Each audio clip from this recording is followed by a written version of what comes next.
I enjoyed nearly all of Season 1 of House of the Dragon. However, there was one episode which I thought was awful.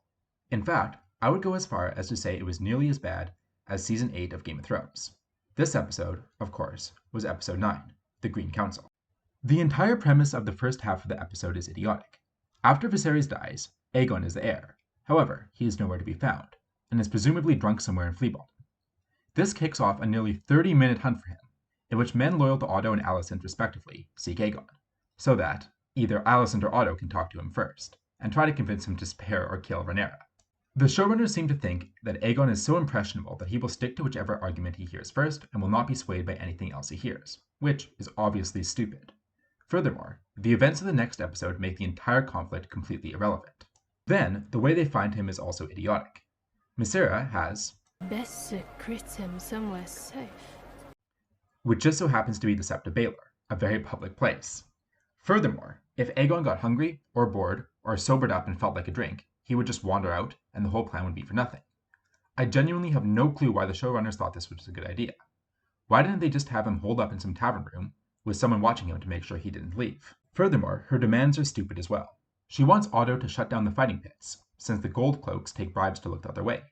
However, the showrunners would have us believe that she is powerful enough to threaten the royal family, rich enough to live in a manse, but is incapable of hiring a killer to assassinate the proprietor of the fighting pits, or burn it down, or bribe the Gold Cloaks to shut it down, or do any other number of things to achieve her goal that does not involve kidnapping the king.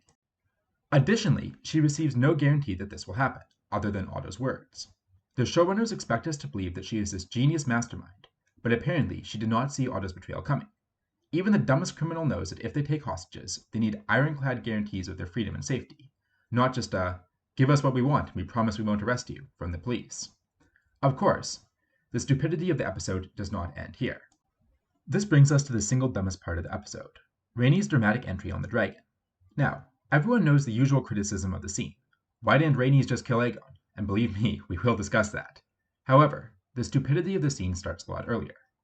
When Rhaenys tries to get to her dragon, Sir Eric tells her, No, they'll expect you there, princess. You won't get past the gates. This establishes that the dragon is guarded. However, Rhaenys just waltzes in with no issues. It is absurd.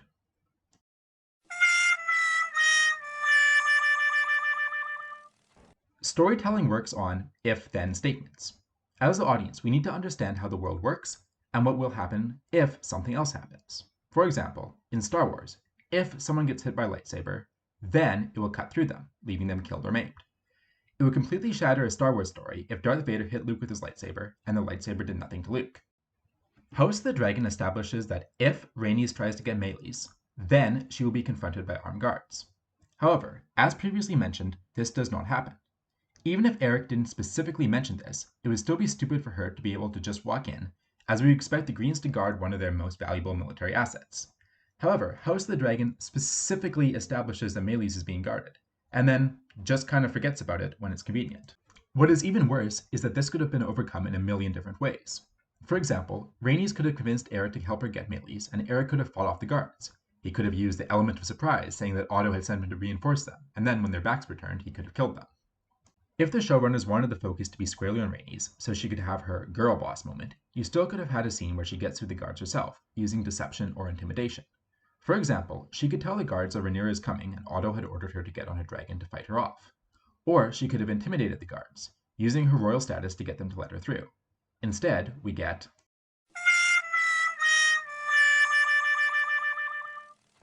Now, I promised I would talk about the climax of the scene, so I will debunk a few half-assed excuses about why Rhaenys didn't kill Aegon.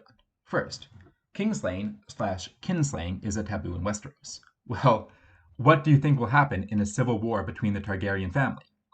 If everyone in Westeros is so afraid of breaking the kinslaying taboo, then why are all the other power players in House of the Dragon fine with kinslaying? Furthermore, people often bring up Jaime Lannister's title of Kingslayer to argue that Rhaenys would not want to kill a king. However, the reason Jaime was held in such disdain was that he was sworn to protect Aerys. Rhaenys had sworn no such vow. Another argument I have heard was that Rhaenys didn't want the bad PR of murdering the Greens, as the common people would take issue with Rhaenyra's reign starting in bloodshed.